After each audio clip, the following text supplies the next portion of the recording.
Oh no. No. Whoa.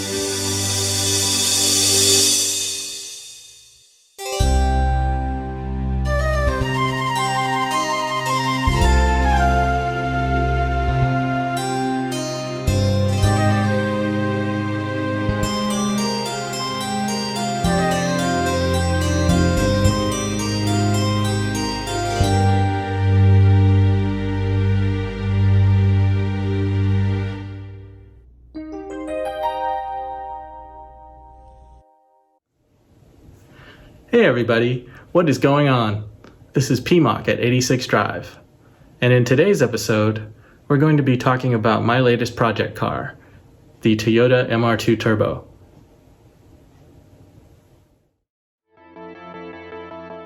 Mid-engine, rear-wheel drive, two-seater. These are the characteristics of many exotic supercars and hypercars. These are the kinds of things a young man might dream about. I'd fantasize about driving a sleek, powerful, curvy machine along the coast, soaking up the rays of the sun, or maybe streaking through a twisty mountain road at speeds that might make an insurance adjuster have a heart attack. Maybe just pulling into the local burger or boba joint behind the wheel of a shiny and low-to-the-ground coupe, and feeling everyone's eyes on you as you roll through the parking lot. But then, reality set in. I don't have the money for a Porsche, or a Ferrari, or a McLaren. What to do, then? This, my friends, is where the MR2 comes in. Imagine the sexy lines of a Ferrari, the handling abilities of a Lotus, and the reliability of a Toyota Camry. It turns out the Toyota MR2 is the answer I had been looking for all along. And that's how I fell in love with the MR2. My first MR2 was an MR2 Spider that I bought brand new from a Toyota dealership in 2000. I kept it for over 15 years. Along the way, I also picked up a 1992 MR2 Turbo. And then I also bought the BRZ. At some point, I decided I had too many cars and had to let some of them go. I sold both MR2s. But I had made some friends among the local MR2 owners. So I never really left the MR2 community. And seeing my friends driving their MR2s all the time, I always felt some regret that I had sold mine. They represent to me a time in the 80s and 90s when Toyota was making some great, exciting cars, like the Supra, the Celica, and of course the MR2. The Toyota MR2, automotive experts continue to sing its praises.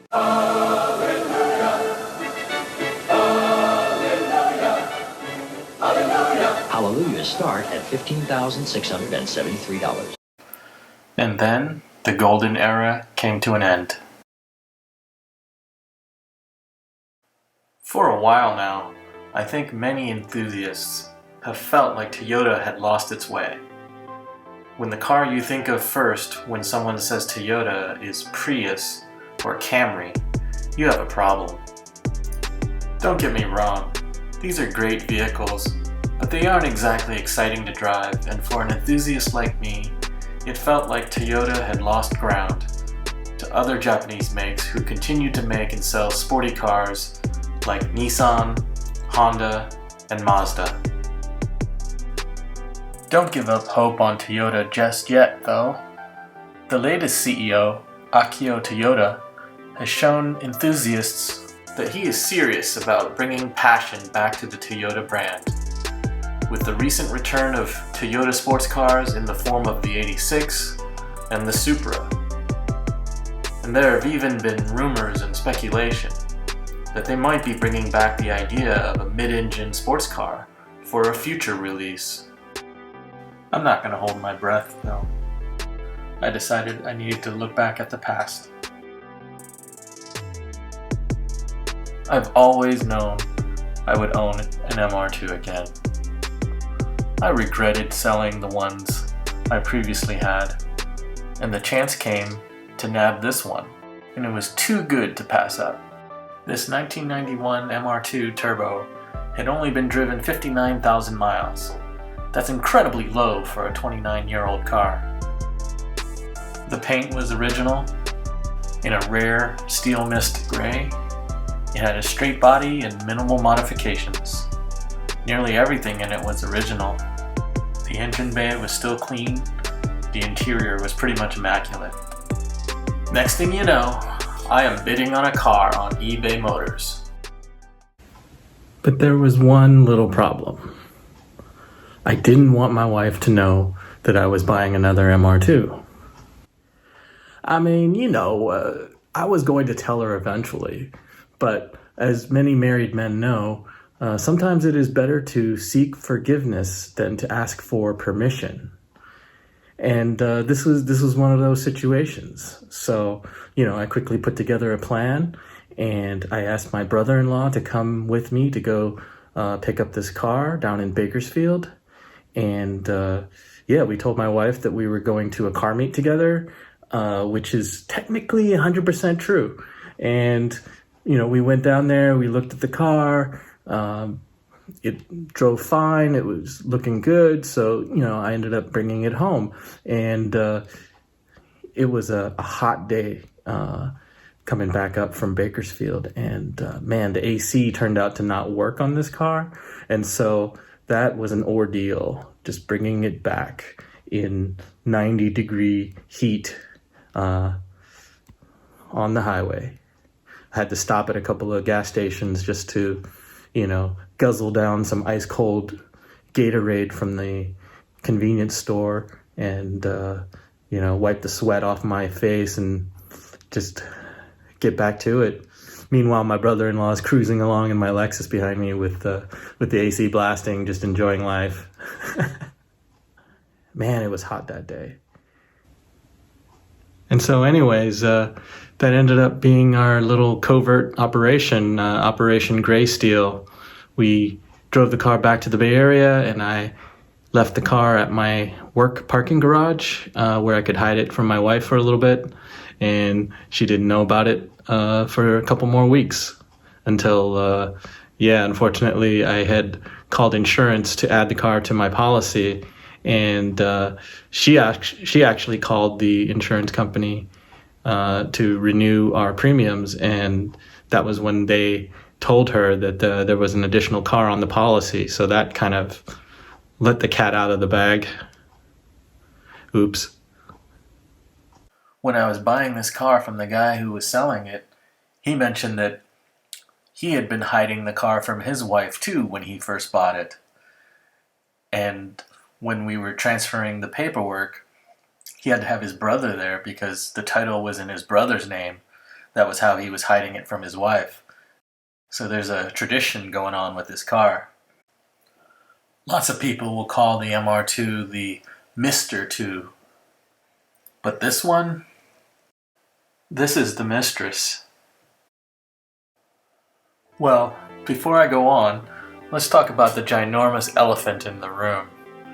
Do you see it? It was perhaps the most egregious issue with this car. The wheels. The previous owner had put on these monstrously large XXR wheels, 18 by 9, front and back. They just looked ridiculously huge on a car this size. And the fitment on the front is just horribly wrong. He also stretched some cheap brand 215 tires across the 9-inch wide rim. The front wheels poke out about 1.5 inches beyond the fenders. It looked really bad, man. I don't know what he was thinking. So yeah, these wheels and tires got replaced ASAP. I picked up a set of Wet Sport TC105Ns and threw them on. And I sold those XXRs to someone who actually liked them. What else did I have to fix? Well, I am sorry to say that the previous owner made some questionable choices with the few modifications that were done to the car. The shift knob was a flimsy and cheap feeling plastic knob that had no weight to it at all and made shifting the 5-speed manual transmission a challenge. The original leather shift boot was torn to shreds. Those ended up being the very first thing I replaced, with some quality parts from MR2 heaven. I also dropped in a short shifter and a newer shift lever from a 93. A no-name Gretty style muffler with giant dual grapefruit cannon tips was installed somewhere along the way. It actually sounded pretty good, but I removed it and installed an OEM muffler and a missing secondary cat just to make sure that the car would pass smog here in California. The car is pretty quiet now, and I'm pretty used to cars with an exhaust, so I don't know, I might think about putting it back on. So now the car is looking pretty good, right? Oh my god, I have to tell you about the seats. The previous owner, he went all out and got these Brom seats that appear to have cost a pretty penny, but unfortunately he went for this flashy style that, I mean, just look at them. They're double red stitching in a quilted diamond pattern. I mean, it looks like something out of a Lamborghini or a Pagani or, a Bugatti. Something flashy. It's a little too much for a humble Toyota, in my opinion. And the seats sit so high up that I almost brush my head against the T-tops when I wear a helmet. And I'm not even that tall, I'm only like 5'8". So these seats had to go.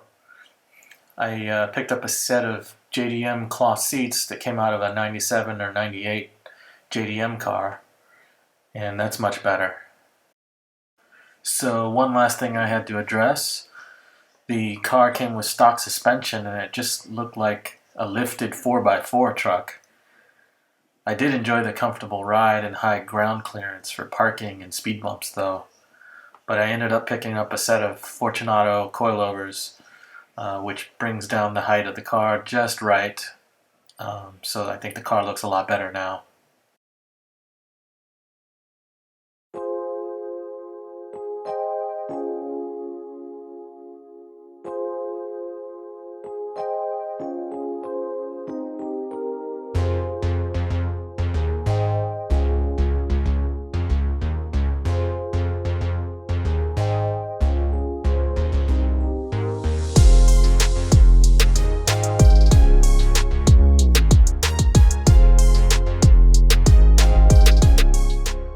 And now, the car is pretty much ready to drive and enjoy. I did a few other maintenance things. After the car passed 60,000 miles, I replaced the radiator and flushed the coolant, put in new spark plugs and an ignition system. I also fixed the AC, which is a lifesaver. I installed some new Pioneer speakers in the doors, replaced the old sealed beam headlights with an H4 bulb upgrade, and I had my friend Jesse do a polish, deep cleaning, and ceramic coat protection for the paint and exterior. So now the MR2 is ready for weekend drives and adventures. Well, that's about it for now. I'm super excited to be owning one of my dream cars once again. And there's going to be a bunch of little changes I want to make to this car. Maybe a new stereo head unit to replace the ancient CD and cassette player. Perhaps some cosmetic mods like clear corner lights and kooky taillights. Maybe a front lip. I don't want to go too crazy with the car. I kind of like keeping it fairly stock looking and, just enjoy it. It seems like I bought this car just in time too, as it looks like prices for MR2s in good to excellent condition are rising. Look at sites like Bring a Trailer.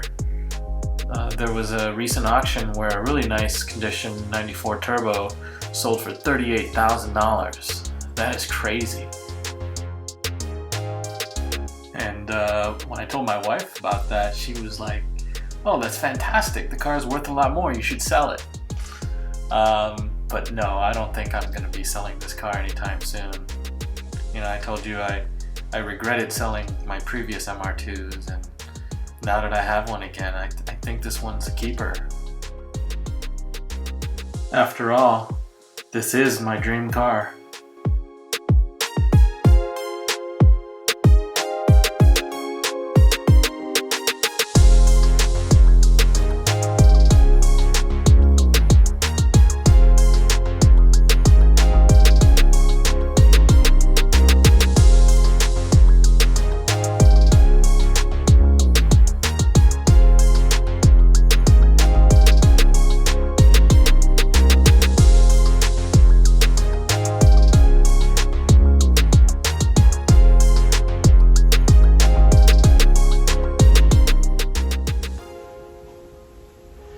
Well, that's it for this episode. Thank you for watching. Please like and subscribe if you'd like to see more of our content. Please also visit our website at 86drive.com for stories and merchandise. We appreciate your support. Until next time, stay safe, stay healthy. Take care.